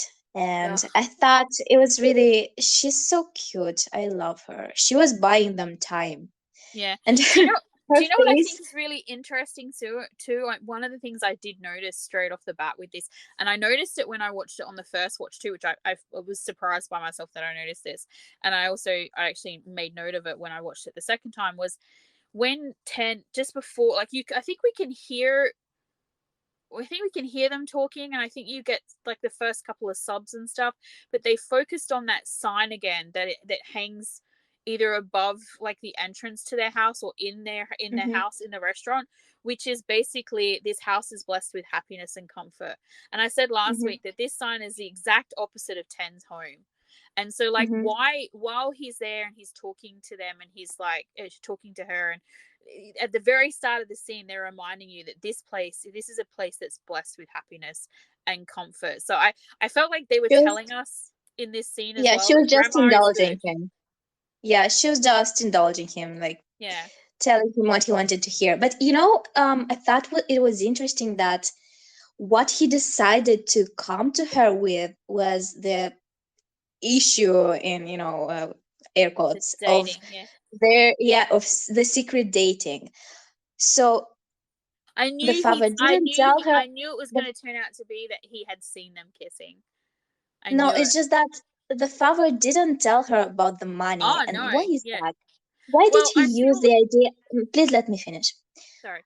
Why? I feel suitably chastised. Okay, continue. why why did he use the idea of them dating as a reason? Why would she care about 10 studies? Like, was he really hoping that would make her do something? Like, did he not tell her about the money because he didn't want her to feel bad, because he respected her? Because this is what would make her, feel something, or Yeah. so would I don't think. I don't think so. Maybe he's reconsidered about what, like, I don't know, maybe he doesn't really think that Prem was doing the wrong thing and that's why he didn't share it, or maybe he's holding it back for a later date. I don't know. Perhaps he thought Maybe this would just maybe be he easier. respects her. Maybe he didn't want I to make don't her know. feel bad, I don't know. I don't because see it. he will get I he feel like will he's get too redeemed in the self-centered. end. We all know he's going to get redeemed in the end. Maybe they're I don't trying know. not to make him a super big, dick. Because if I he did that, if he came to her with this information, like your grandson is a scammer, this is so much worse. What he came with to her is like, uh,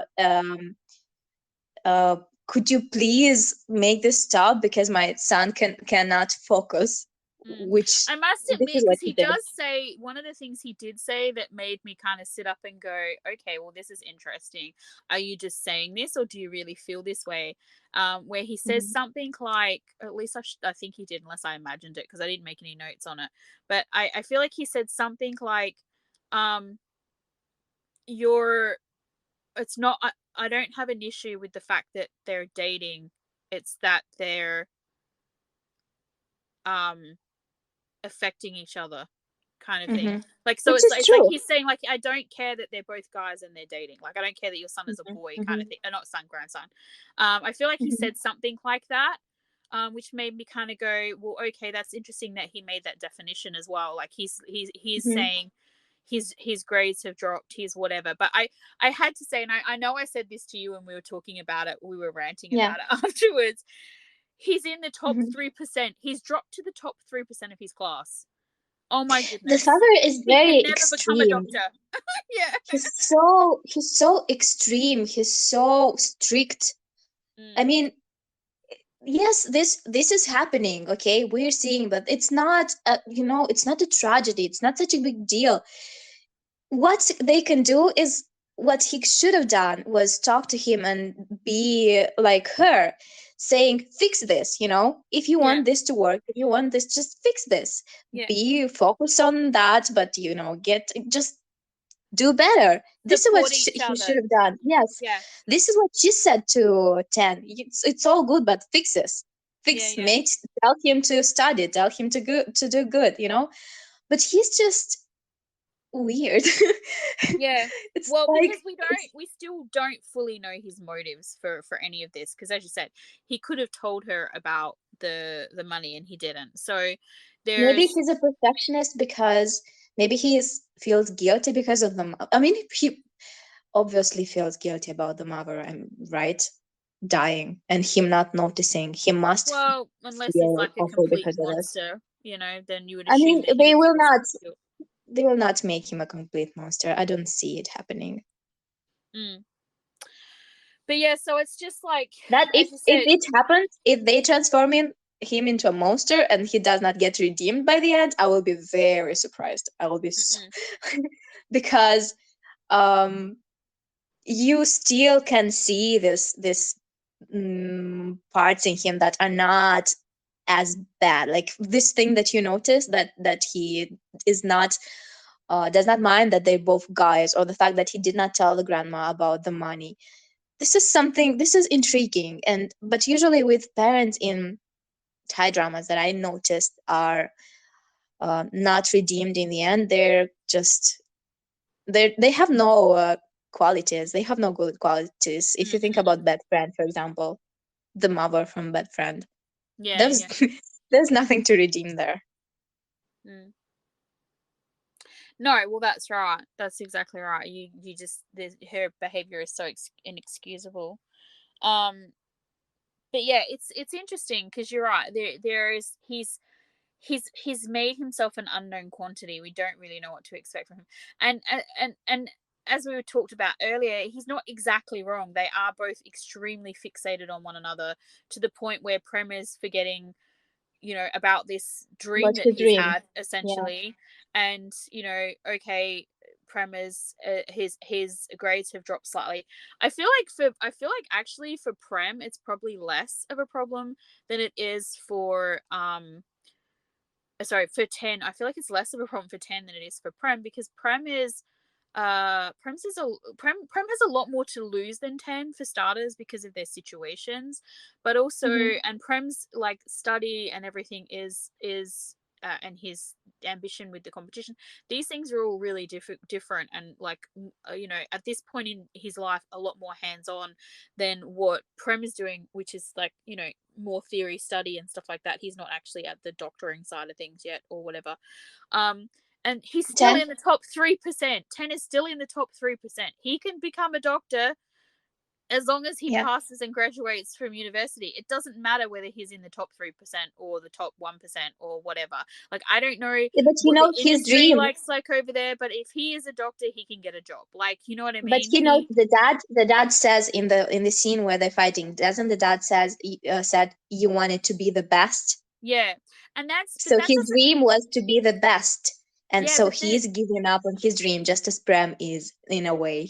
it is, but also I feel like with 10, like 10 was really dangerously borderline Yeah. about to destroy himself before he met Prem, Yes. because he didn't sleep, he didn't eat, he all he did was study. Like, he was miserable, right? His sole focus of Yes. getting out of the bed It's barely and functioning. Yeah. put one foot in front of the other is this goal to be a better doctor than the father, and in spite of him, right? So it's like, this thing that's happening now, him being in the top 3% or whatever, does not mean that he can't be the best doctor.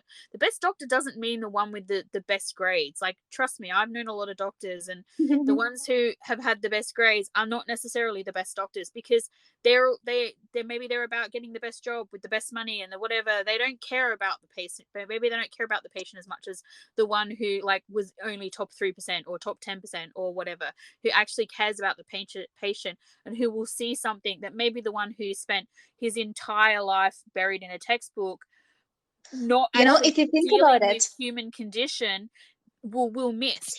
They won't see that. They'll miss the part where, because they're not listening to the patient, or they're not like whatever. Whereas like mhm, Prem is different. 10 is different. 10. 10 is learning things. He's getting to know himself, and other people's feelings, and like he's growing in a different way that will benefit him as a doctor. He's I'm learning just thinking things. he has been like this as well. He thought it was his dream and he fixated on it and he was like destroying himself, right? Mm. And his dad also, his views changed because he fell in love, but his dad still sees it the old way. So if you think about it, they're very similar. Oh yeah, yeah. I mean, it's like we're going back dangerous romance territory here with Kang and his father, where Yeah. they were very very similar. Yeah, and I mean, this is often the case when you are really similar to somebody, like a parent or a sibling or whatever. You butt heads constantly because the things that you don't like in yourself, you see in them, and like it's just what happens. You know what I mean? So, but I just think that like Prem 10 is in this position where with Prem, besides like actually living his life and being happy and sleeping and eating food and being healthy, he is also like learning all these things besides cooking that Prem is teaching him about, the different classes and how people feel and prejudice and all the rest of it. These things will only help him as a doctor. Unless he's going to get a job in a really posh clinic where he only looks after rich people, these things are going to make him a better doctor. So, like, on one hand, like, I get what the father's saying, but I feel like it actually applies. And like, Prem has clearly been worrying about it. He feels guilty about the money thing.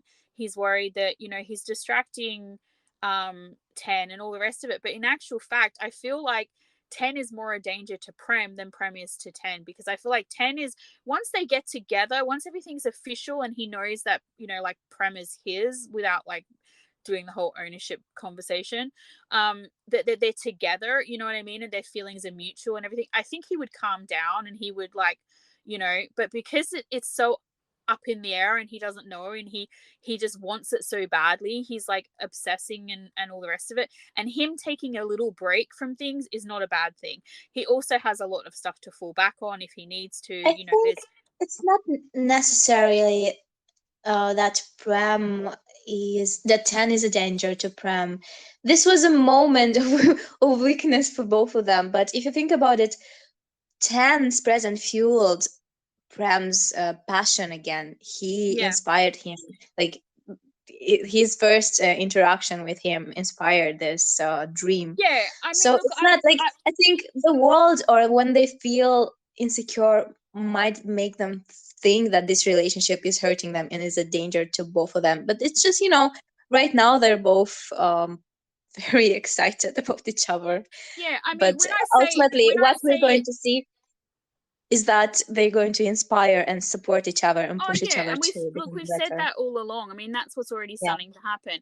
And me saying him being a danger to him, I'm not saying that I think that or I believe that. I'm just saying from the father's perspective, what he's listing out as things that are issues or whatever, and even the grandmother agreeing or whatever to a certain Ooh, extent. What what if Shangma is like the father for Prem? Like what if Shangma tells Ten that you are distracting him, you are ruining his dream or something like this? Yeah, well, I wouldn't be surprised if something like that happens. But yeah, so what I was trying to say though is, if you're looking at them in terms of like who's distracting who and how would it affect the other person the most, I feel like in that situation rather, Prem would be the one with the most to lose, right? Because he doesn't have the financial backup. He doesn't have, he's only going to have so many chances. There's all these different things that makes it more serious for him, but he's so concerned about 10 that he's not noticing any of that. But you're completely right about the fact that what the parents aren't seeing in this situation, and also what he's not seeing in this situation, because he does have this underlying guilt for the money and whatever else, and for not feeling good enough or whatever, which is thanks to the dad, is that you're right, they have inspired this passion in one another. They are well 10 has inspired the passion in Prem has made 10 live again and make him healthy, essentially. Made him smile, made him, like, comfortable with people and all the rest of it. Whereas Ten has inspired Prem not only to try new things, but also to embrace his own confidence in the fact that he is a good chef. He can cook. His style is enough, and all these things that he's getting from every time that um 10 tries his food or whatever, because it's all well and good for Prem to join this competition and maybe win it or whatever, and also to open up a bigger restaurant and all the rest of it, but ultimately his goal and his passion was to make people happy by eating his food, and he's already doing that. And then we get the scene of Neo drinking. Oh my god, it felt long. This scene felt long. I mean, I loved her monologue, but did we really need to hear Jane's monologue all over again? All of it? Did Well, we? this is another super weird scene to me, because first off we had it was so confusing because they used the same location for all of the Why is reshoots he drinking basically. in a library? It's not even a library though, because this is the thing. Everyone keeps going A like, why is it store? in the What is it? It's a cafe, because if you look It's at, like, I noticed when I was rewatching it, when in the scenes where he's like drunk and passed out in the beanbag, there's this like hate, like this like a letter H or H, however you want to say the letter H, in the window. And then when Prem enters the cafe in the morning and he sees 10 asleep out on the table at the end of the episode, um, Mhm. he's gone into this cafe and it's got the same like logo as this thing that's up in the window. So Mhm. when they're making out downstairs, like outside of like a cafe or whatever behind the sign, that's the same place. So they were upstairs in the Oh, like, I guess it's like a bookstore, maybe bookstore cafe. So they were upstairs making out, then they were making out so downstairs, they then they were rented making the out in the space to car film park. all these scenes. Yeah, so they, because I read someone say, oh, they must not have been able to get the apartments back, so that was why not Neo. That's why Fire was drinking in like a library slash book cafe, whatever, in the middle of the night. It Because was why? weird. Why? It makes no Like, sense. why And you would and I had this like no one kick conversation him out where or I was something? like, It was so weird. yeah, because you and I had this conversation after the episode where I was like, okay, so if you had someone drunk, friend, lover, whatever, complete stranger who you were in charge of, you would not be carrying them up and down the stairs 20 times. You would just put their ass in a taxi and take them home. Like, why would you do that? It's so weird. There is no way It that you is. would do what he's doing and or be able to do it. Like, doesn't that place close? Is it 24/7? Like, what the fuck is going on right now? But it's so weird that it's even like the whole thing was weird. But obviously they could not get the apartments, they could not, there were certain things that they couldn't access, so they found this location and they literally just shot everything there. So it was weird because of the location, but it was also weird because yeah, there was it was a long scene, and it was just basically, it was like, I feel like this scene, as I said, it was clearly a reshoot. It was dumb to keep taking you up the stairs, but Fire just kept hurting Dynamite here. The kiss, and Yes. then When he like, kissed him, he looked like he was about to cry. yeah, I mean, Fire apologizes right away, and they kind of move on. yeah, but that's But like, it's like it strike was. one. It's like strike one in the causing Dynamite pain thing. I did Mm-hmm. really like aspects of this scene. Like, for example, once again, we got to see Dynamite showing his maturity. This whole bit where he says to him, "Why do you always make me worry?" Oh my god, it got me in the stomach Mm-hmm. so much. Like, I felt like someone stabbed me. I was like, ugh. And then him taking care of him. And then of Yeah. course we had this drunken confession from Fire, this "I want to have you by my side," you know Yeah. the ultimate hurt, because the next day he's like, "I would never say anything like that, and especially to you." So it's like, good It was lord. just so. It's like, uh, you know, I was thinking they better not make him forget everything in the morning. I mean, I was like, this will be such a cliche, and they've been so good at avoiding them so far. But nah, he actually woke up knowing what happened, slapped himself, and went, "Nope, never happened." Yeah, so we Fire! actually Can I slap you too? yeah, we actually like skipped a whole scene because we essentially had the drunk monologue scene. It's just, I feel like the You know, there were certain aspects, Dynamite. Fire slapping himself, I did enjoy. I felt like he deserved it as well. But yeah, the thing where he's just like, where Uh, he said, yeah, I would never do such things, especially not with you. I was like, oh, you prick. And I feel like, ouch, he has to work really hard now. I really hope that Dynamite work makes him work really fucking hard, because I just feel mhm. like he doesn't deserve him at this point in Yeah. time. Like, I get he's messed up, I get he's, you know, scared and all the rest of it, but it's really shitty that he remembers what he did and then said it in such a way. Like, he makes it sound like it he could have denied it without tacking on the especially with you part. Like, that is just so mean. Yes, I agree. It makes him it sound like he's the worst option Yeah, ever. like there's something wrong with him and everything, and it's just really, and he knows he's already Very hurt him, cruel. sort of It's thing. Yeah, cruel when it's you very know that cruel. that person likes you. Yeah. Yeah, and especially backed on the fact, you know, backed onto the fact that he kissed him twice, essentially, and then, you know, said these sweet things to him, and then knowing how he feels about him as well, and also knowing as well that he's essentially had given up on him, and to do that is just, it is very, very cruel. And as I said, I hope that Dynamite makes him work really, really hard for it. Yes, and then we get the scene. We know as soon as I saw the polo shirt that Chen was wearing, I got Yeah, well, stuck because on he no, was, no, no, no, no, no, no, I no, know, no, because no. he was sitting out on that balcony area from the trailer, and it was just like, oh Uh-huh. crap, it's happening. And I I honestly, was I so did not not think we ready. would I get was not this. ready.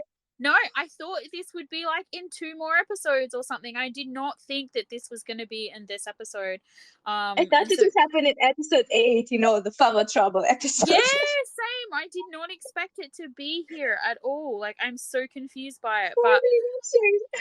it's like Why they couldn't have like accelerated. one episode of them being happy? Yeah. Yeah, they accelerated it so quickly. So, and this scene was so painful. Like, it was so painful. And then once again, as I said, we find this, you know, that he saw them kissing. And his dad, oh my god, his dad once again is like, cooking is stupid. Like, I just was getting so angry listening to him, and poor Prem having to hear it all. I was not expecting that. Like, I know you and I talked about this. You know, in the Mhm. trailer, we saw this scene where, you know, his dad is obviously yelling at him, you know, you're still seeing him, slaps him, you know, blah, blah, Mhm. blah, all that. I did not envision that Prem was going to be on the phone and like outside witnessing this slap. And it was really, really, oh my goodness, that poor boy. Yeah. No wonder he feels so guilty. What stayed with me was the line, if being in love makes your life go downhill, you'd better put an end to it. What a line. Mm, Also, it's very interesting because we haven't had a main character who um would have such an arc yet. I don't remember, like, all of the characters that we've been analyzing so far in Dangerous Romance, in um Last Twilight, their lives become much better in all the ways, not mm. just them becoming happier and healthier. So it's interesting that they had this moment of them kind of losing their focus on the outside world, and I feel like though becoming. they haven't been given a chance to get past that. Like, do you know what I mean? Like, I feel like there is like Dangerous Romance was different because obviously uh they Selom had this goal to get Kang through, to get Kang, you know, to pass and graduate and all the rest of it. So straight off, even once they sort of got into their puppy phase and all the rest of it, they were still like, there was a plan. Like, they had a schedule. Like, you know, making out could wait till later, even though, you know, like, it still did bleed into things. But like, and with Last Twilight, you know, once again, completely different sort of situation. They did have a couple, you know, little moments where it was just them, but they were able to do that because they were isolated, and you know, no one else did exist for that moment, those moments where they were up on the mountain and, you know, Mhm. away just together, just the two of them. But that's different again. And even we found out that Mork was fully aware of the fact that when they came back, reality would set in and there would be drama. You know, like he was aware of that and still made those decisions. Whereas in this is like, even though they're in university, this is like puppy love, you know, like when you first meet someone, you like someone, you don't really know what's happening, you haven't had the, you know, confirmation that you're a boyfriend and girlfriend, or boyfriend and boyfriend and girlfriend and girlfriend. Like, they haven't sat down and had that conversation. They haven't had a chance to just like date and be cute and spend time making out and whatever. And like usually that sort of dies down a bit, but they're not even they've not even been given the chance to sort of like, you know, get their heads on straight, because it's literally only just started happening, Yeah. and already But they're being also, sort of chastised for it. yeah, and you know the line, "You couldn't save mom too," and slap. I've been expecting this. Mm. It was clear that this is how it would happen, right? It was clear. But Yeah. what I want to say, you know, the dad, he took away the phone, right? He took the phone back. Mm. Look, even this dad gave him the phone back. I'm looking at you, mom from last Twilight. Even this dad, I'm like, I'm so glad you've come over to my side of that. I'm just was like, so I just can't believe it. But yeah, even him, yeah, even the notice. slapper. Yeah, no, it's yeah. Yeah. Well, I mean, this But is you the know, at the thing. same, it's really horrible though, because being in love with someone, you never want to hear that you're making their lives worse. No. It is horrible, especially for a person who's already insecure. It's just Mm. like the worst thing that you can hear. Like it would make you isolate yourself. Yeah. Well, I mean, Prem says, So I it's don't want really my happiness to cost you everything. his happiness. It wouldn't, it's not even, he cannot have this happiness if it costs him everything. Like this Yeah. is just a thing that, a concept that just is not real. Yeah. They He cancel won't each be other out. happy if, yeah, Mm. yeah. But it's just, yeah, and I mean the scene with going back quickly to the scene with the father, like how he's like, you should Hmm. end it, blah blah blah. I am so in love with Ten. Like, Ten is best boy. Like, this man is like, no, like he's like, I am not gonna do that. Hmm. And I, you know, I I actually was like, it's funny, like, because I knew I was going to be mad at the father for hitting him, because just Hmm. because, you know, but like, I'm Hmm. actually, I'm like even madder because I feel like Ten really didn't do anything wrong. It's not like he said anything, you know, extremely horrible to him. Yeah, Like, and it's as not like he far, said, like it's your fault that she died. It's like yeah, which is he clearly said you he, couldn't save her, yeah, or that you didn't pay attention to her and this is why she died. He said you couldn't save her, and you know it happens all the time. yeah. You And I just mean, sometimes cannot this save is the people. thing. Clearly, he is triggered by that. So maybe he has a lot more guilt than we've seen, Yeah. or that he's let his son see. And maybe that will be, you know, his like redeeming moment or whatever. But it's like, I loved Ten's character in this scene. As I said, I loved him saying, no, you Hmm. know, I'm not going to do this. This is my life. I love him. I am not about to give up on him. And then the way, oh my god, the way he reacted so quickly when he realized what was going on, that he realized that poor Prem had witnessed all this, that he had heard all this, and he knew he'd run, like, and he just went after him. And I loved that. I was like, oh my god, he is best boy. Um, but I was like, I so much cried. Like, I started crying. Um, Zoe, I started Zoe, crying when he suggested they take time apart, because I was not expecting it. And I'm like, wait, what just happened? was that when you started crying? That Because was when I when started. Gan was like, it's tearing me apart, I was Yeah. like, it's tearing me apart that this is tearing you apart. Because Gan, stop crying. It's traumatic. I It's know. fucking He traumatic. he cries What so the fuck? pretty. He cries so pretty, but it's No, so just it it's wasn't so even it was just traumatic it's so for it's me. I so was it's so soul too much. destroying every time he does it.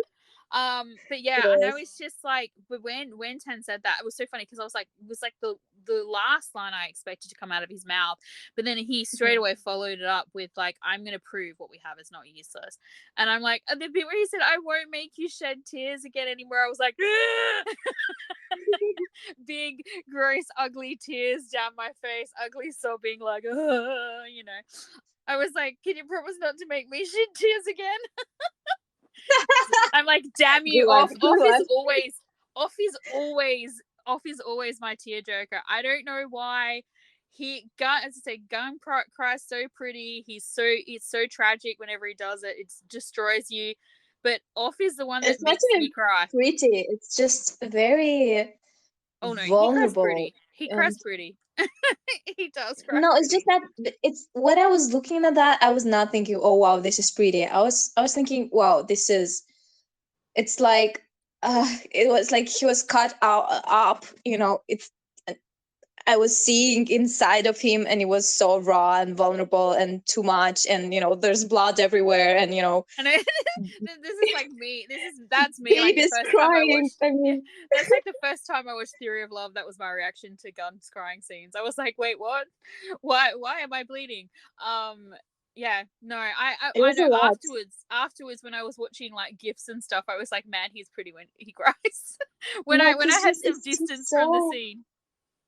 It's just as we talked, it looked like he didn't care that much, but he's so into Tan. He likes him so much, Oh and he yeah, this is doesn't what I'm saying. Like really he has show it. this. And Yeah, he has this like kind of almost false bravado where he's super serious and not getting too like the bit where they like start making out, and that is the first really telling point, and Mhm. also when he something else like when he first started realizing that he liked him and that and he thought there was a girlfriend, these were the moments where we got to see these glimpses of the fact that he is really down bad for Tan. But it's not until this scene where you see like how the reason why he's being so serious and weighing everything and thinking about things is because he is so involved, like he is so invested. It affects him so much. Yeah, Their relationship matters so much to him. yeah. Yeah, And if you because yeah, we didn't see this in him, but he's saying like, I feel so damn lucky that you like me, and I don't remember seeing we that in have him. oh We no we mostly have seen focused like as viewers. these As cute. viewers, we mostly focused on Tan's reactions to Yeah, him and but not on Prem's. there were definitely moments where Prem has had like these little moments where like, smiles have burst through and you can see how happy he is. He's especially when Mm. he sees Tan is happy or when Tan is excited about something that Prem has shown him or whatever. Like there's these moments where like he would light up and stuff. So but then he would like school himself again. Like it's like he was thinking that this is not something he can have. Like, I'm not going because in the beginning he thought he couldn't have it because he thought there was a girlfriend. Then he started thinking he couldn't have it because of the money stuff and then because of the father. And then suddenly it's like Ten is saying, you can have this, you can have me, I want you to have me. Like, he's being super bold about how much he wants him to have him. And like there's like these giddy moments of them like having dates and just being cute together for it only to last a few hours before it all comes crashing down. And it's like, of course, it's happening. Yeah, yeah, Yeah, and then Dynamite gave up. Um, you know, Dynamite actually. I remember us talking about it. At first, I wasn't attentive enough when the call happened, when Dynamite called Prem, yeah, because yeah. I When I thought maybe they were going to gather for like something related to the show, the competition. But she actually called him because he needed him as a yeah that friend. yeah that's what I said And when I we were feel, talking the other I night. feel, Yeah, yeah, and I feel so sorry for him. He's alone, and it's so clear that he's alone, and he's so brave and yeah, adult, and but he puts the feelings of others above his own feelings. This is yeah. what I'm saying. Mm-mm. From this scene, from the way he's treating Fire, he's taking care of other people and not so much of himself. He's not thinking about himself that much. Yeah, he's just I feel like he's such a mature character, and a lot of people didn't really realize that because they were so fixated on the fact that he's younger. They were fixated on the fact that he seemed a bit silly and he was chasing. He was. I feel like he was more like this whole like pursuing storyline that they kind of were painting for us isn't what we got at all. It was more like he was like just letting Fire know that he existed Hmm. because as soon as Fire seemed to actually get uncomfortable, he backed right off. And he's been really respectful ever since, sort of thing. And he obviously really has feelings for him. He's very mature about everything. Like he's been really sort of like, you know, he was willing to wait and let him sort everything out himself, even though he could clearly tell that Fire felt the same and everything. And he's let him hurt him a couple of times. And yeah, as you said, he's very aware of what's going on with other people and just letting them. Yeah, but I remember we were talking about this, and I remember saying, like, he said, I want to talk to you, and I just wondered, you know, if this was him needing to talk to somebody. And I mean, yes, he I could feel go and like talk to Sam he's C about someone. it, but I feel like out of the two I just friends, Sam C is the funny, you know, one, whereas Prem is the one who's going to give him real talk or like be I serious just with him.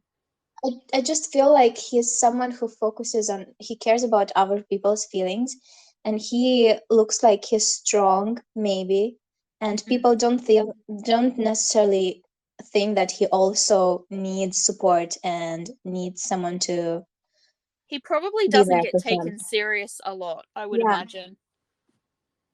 Yeah, so it will be nice if he becomes someone's number one priority Yeah. when Yeah, it happens with I would Fire. actually really like for one I feel like I'm about to repeat myself. This is a conversation we had in the last Twilight chat, and I feel I'm about to repeat myself. But I would really like Fire to step up and, like, when it is revealed that they're a couple or whatever, to really go to bat for in defense of him against his own mum, because I feel like she's gonna be a bitch. And Of course. I really want Fire to be like, no, like, this is important, he's important. I want, as you said, I want him to be very clear that this person is his person and important enough that, you know, if the mother can't get it, well, then that's her problem and not theirs. You know, I really would But love to see that.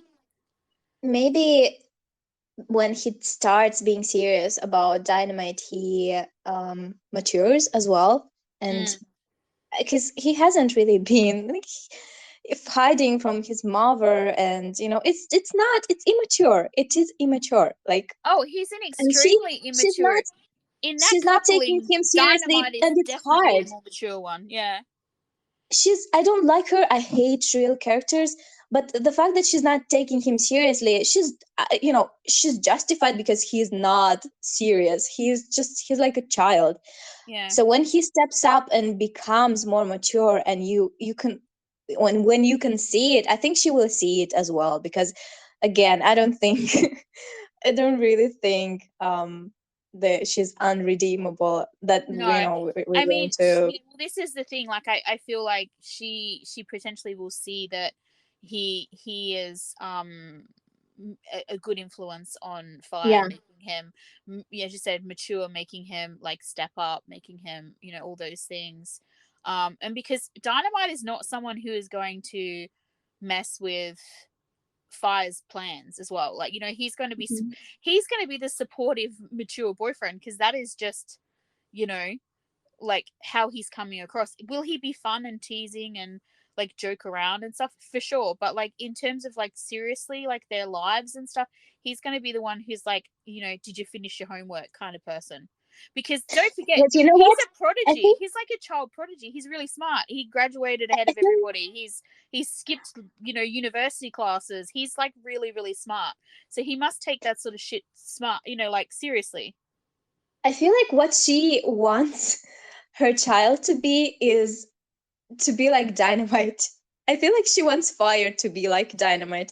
What if at some point she actually starts liking Dynamite a lot, and then Yeah. Fire is like, oh, what? Because she wants Fire to be like, she wants him to be mature. She wants him to be good at everything and like super focused. This is what Dynamite is, isn't it? Isn't Yeah. he? I'm just trying to think. Determined and focused and like, This is 12 episodes, I'm guessing, probably 12 episodes. So we're like 8, 9, 10, 11, 12. So there's still 5 episodes to go. We have enough potentially for there to be a story where, you know, Dynamite actively tries to avoid Fire. And I mean, it looks like in the trailer for next week that they're all going to end up in the same place. And, you know, mm, Fire says something about like, you know, him and Jane breaking up or like whatever.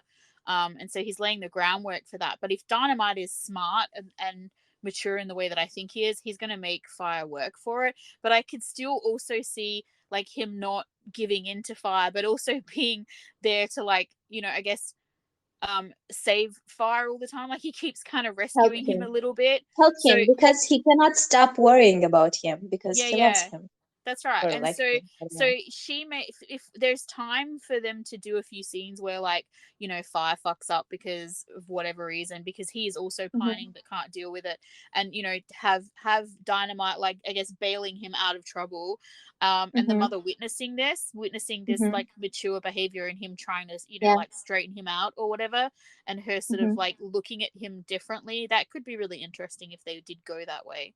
Whether or not they will, I don't know, because they are the side pairing and they may not focus that much attention on them. But that would be an interesting way for them to sort of, you know, navigate that side. And I just said it would be really funny because if he, especially if he still wasn't quite ready to admit his feelings, or if he wasn't ready to like apologize for being a dick, because I feel like Mm-hmm. that's kind of his personality too.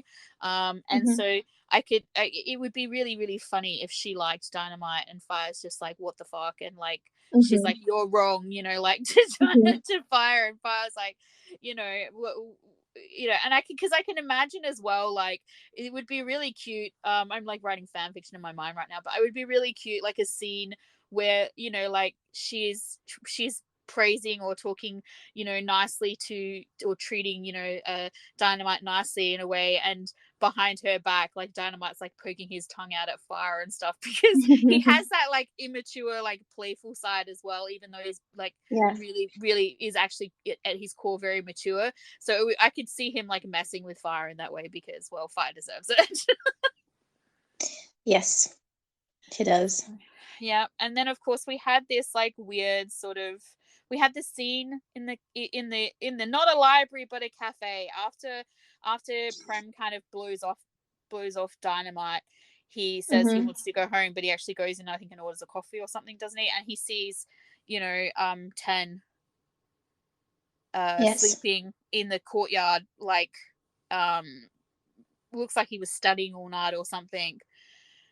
um and we have that sort of scene where we get the reveal that his father is sending him to the countryside during their like school break to work at a country hospital. Surprise surprise, we've had this plot point sort of point in dramas before.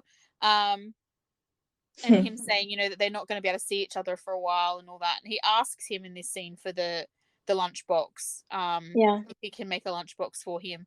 And obviously this scene was rewritten because, as I said, the continuation later on indicates that it was changed. Mm-hmm. But I loved this whole scene where Prem's like, you know, about how he's going to charge him essentially for the pleasure of his lunchbox, and Ten being like, you can have anything, what do you want?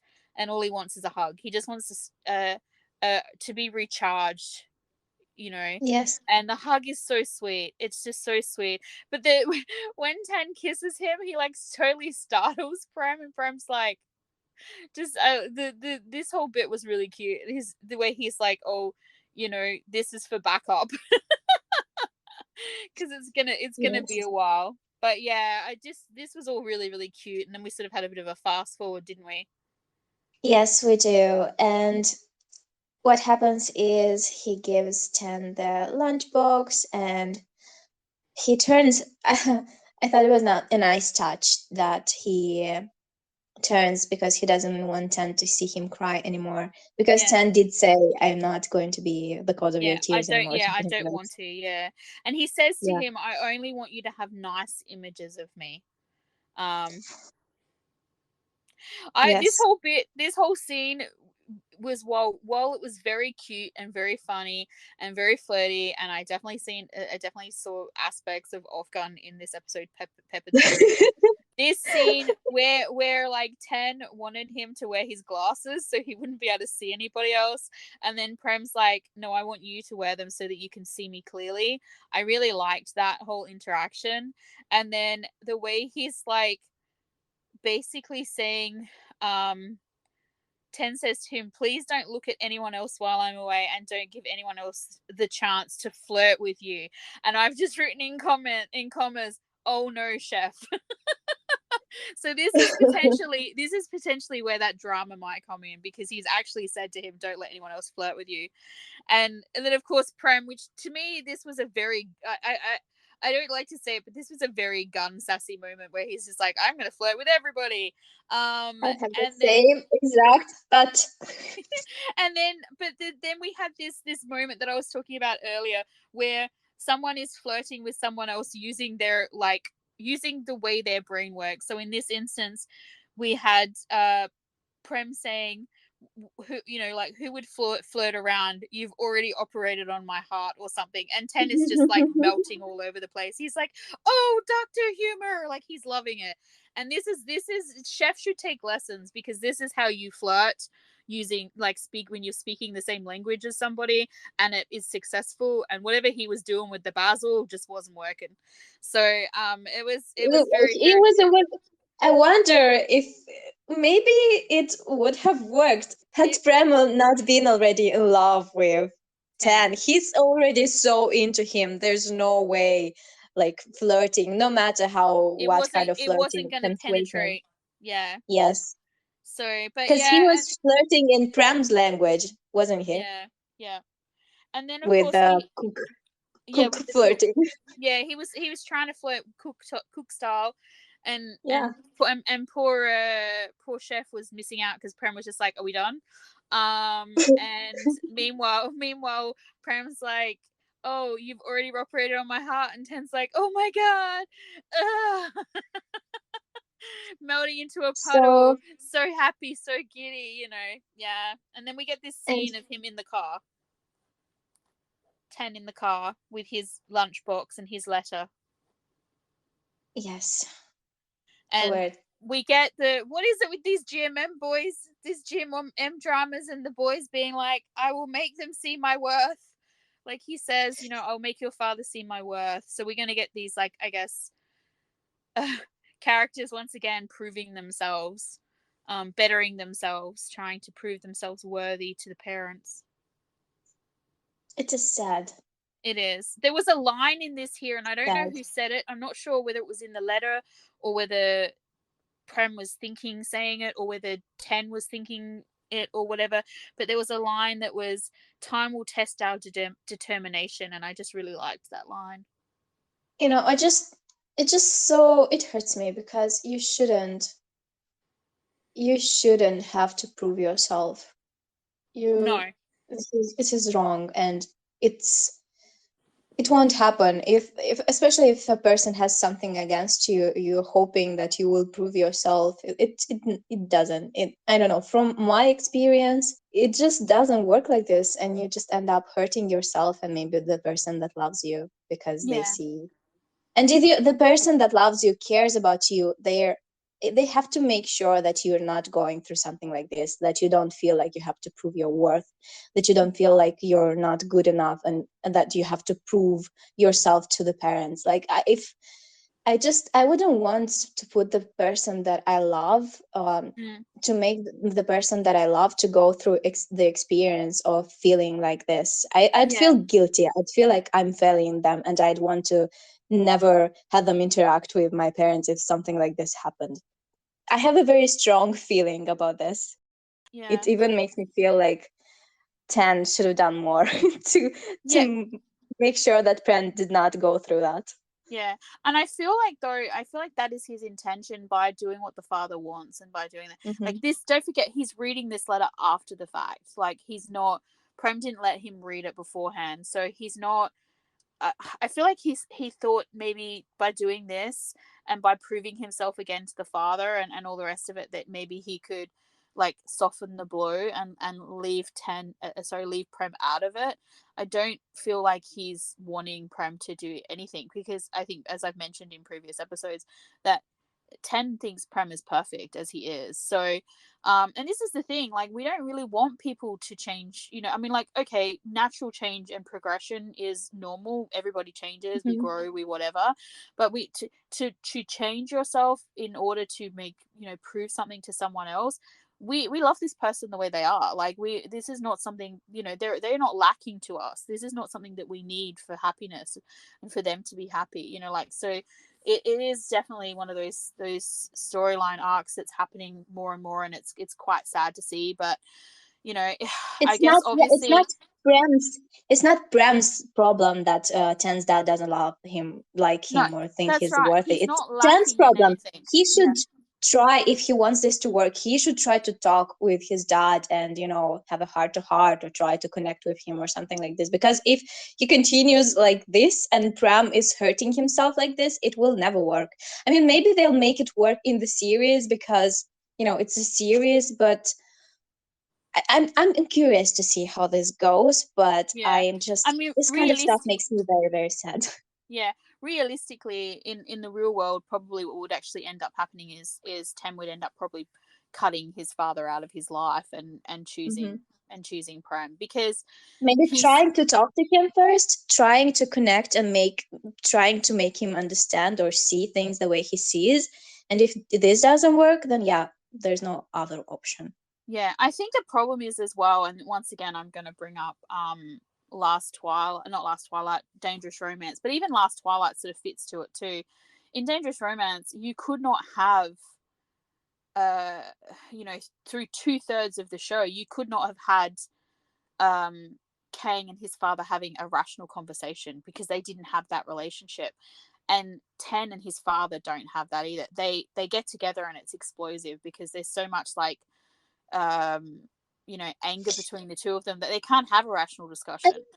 I don't know. You know, you can't have an actual discussion in a movie, in a series, which is why this is what's happening in the series. But in real life, you try. Yeah, well, You you try, could, and you it might can, work. but like It I sometimes get. works. Yeah, I feel like probably even if they would try, like given what we've given of them as characters, if they tried, it would just be explosive. I mean, it's like look at Maybe. as I said, you could bring Last Twilight into it too, because Maybe if you because look at the you're right, mother, because they're so antagonistic. They're so yeah, antagonistic with each other. Yeah. yeah, it's like we had the same thing in Last Twilight with Day and Night, and then also to a certain extent with Day and his mother. The antagonism isn't there, but she's not listening to him. Like, she does not see him, so his voice doesn't matter to her. It's not registering. So he could sit there and talk to her for hours, and unless he's saying what she wants to hear, she's not hearing it. So She's there's turning also away. Yeah.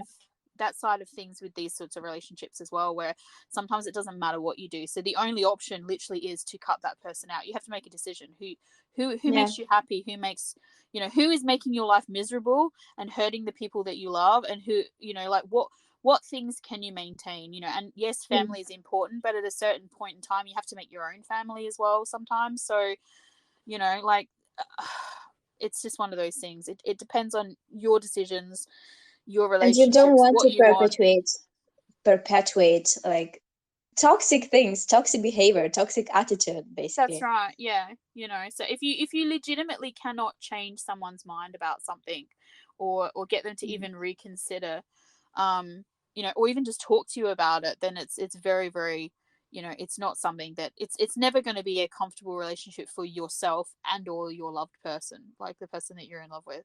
So I mean, you know, sometimes you can work it so things work out, and other times it's just never going to get fixed. But obviously this is a drama, so there it's there for drama's sake, and then essentially we're assuming that they will fix it all up in a nice little tiny neat bow at the end. But we'll see what happens. We'll see. um I am curious. I'm curious to see what yeah, I happens really don't know. I and mean, the we've handlings. yeah, we've had the trailer for next week, so we know some things that's going to happen. Obviously, already they're going to see each other, even though they're not meant to be seeing each other for a while. So that'll be cute. It looks like the scene where they're laying on the grass and being all sweet that we see in the trailer and stuff is happening next week. And so there's, you know, Fire and Dynamite are going to be interacting because they're all basically out of town together. So we're going to get some interesting stuff probably next week. Whether or not we'll get all of it, or we'll have to wait till the following week, who knows, because of the crazy editing. And who knows what they change from this today's episode, like in the next episode. Like maybe we discussed something and the next episode they're like, oh, actually, this is not what happened. Yeah, Look what happened. It's actually, completely you different. imagined this. It was all just one big dream sequence. Hmm. So yeah, Yeah. but I think that's probably about, like, you know, all I really have to say on it. So Yeah. before we end up, I just wanted to talk about a couple of things quickly, to do with our stuff we've done with the podcast and that. So one is we've created a Telegram chat, for our critical obsessors who like to talk about all things BL, and possibly want to come and talk about the podcast. So we'll link the invite to that in when this episode is posted. So if you're interested in joining, you'll be able to click on the link and come and join us. We've got it sort of set up so there is actually a thread for Cooking Crush. There's a thread for Dangerous Romance and a thread for Last Twilight. We're asking you guys who are listening to the Last Twilight podcast as well to start thinking about questions or things that you might want us to talk about for our final special Let's Talk Last Twilight episode. And probably even it might be a little bit early to do it now considering we're only episode 7 of Cooking Crush, but it can't hurt if you've got anything that you think you might want, questions you might want to ask us or talk about. Those are definitely things that can be put into the Telegram chat.